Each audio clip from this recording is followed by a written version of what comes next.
Halo kawan-kawanku.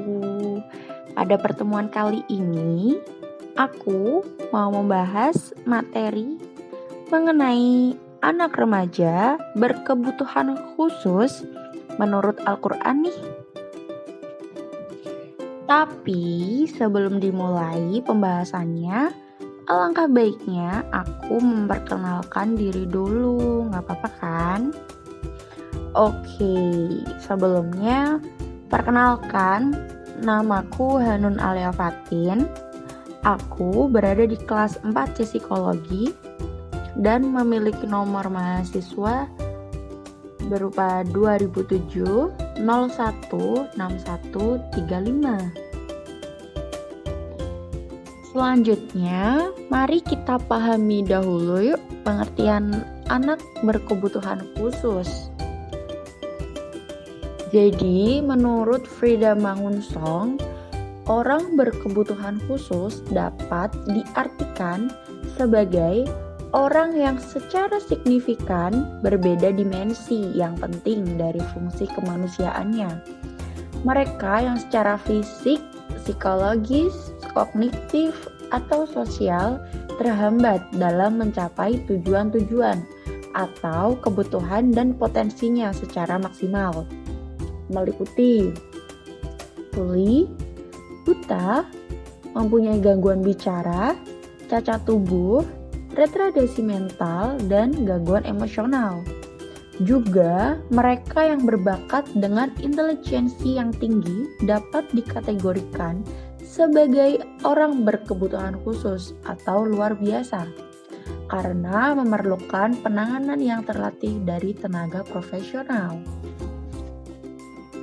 Slide selanjutnya membahas mengenai kelompok anak remaja berkebutuhan khusus dalam pandangan Al-Quran.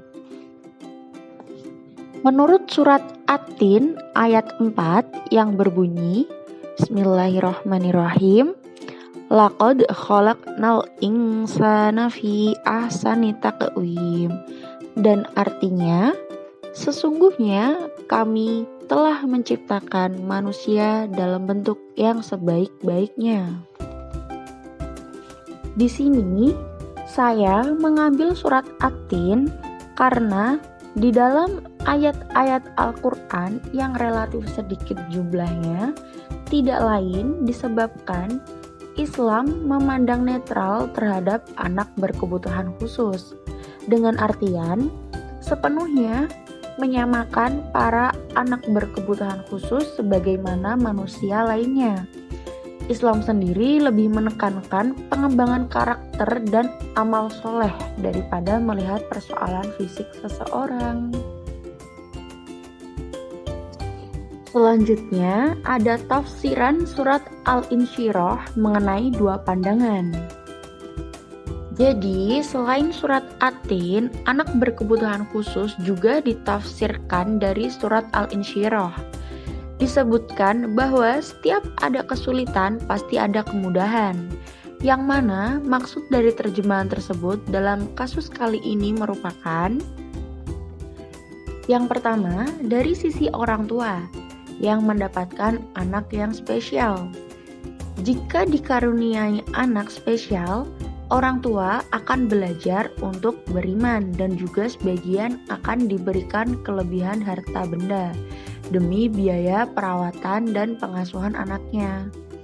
Kalaupun sudah berusaha dan biaya masih belum ada juga, giliran hati yang dipekerjakan seluas-luasnya agar sanggup menerapi anaknya sendiri.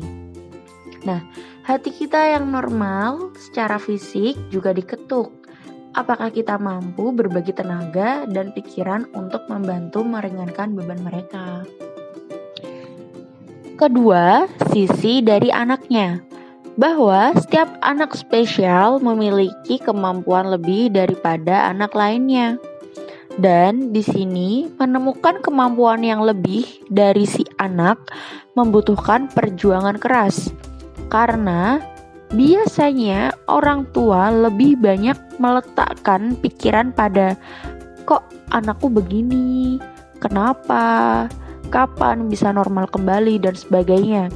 dibandingkan mencari solusi untuk mengembangkan kelebihan dari si anak tersebut.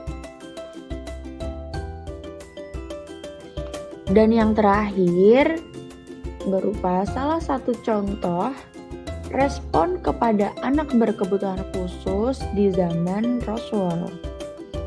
Dikutip dari surat Abasa yang mana mengisahkan mengenai orang buta yang mewakili satu bagian dari kebutuhan khusus, di mana waktu itu Nabi Muhammad sedang berdakwah di depan petinggi kaum Quraisy. Namun Nabi Muhammad bermuka masam dan berpaling mengabaikan orang buta tersebut ketika bertanya.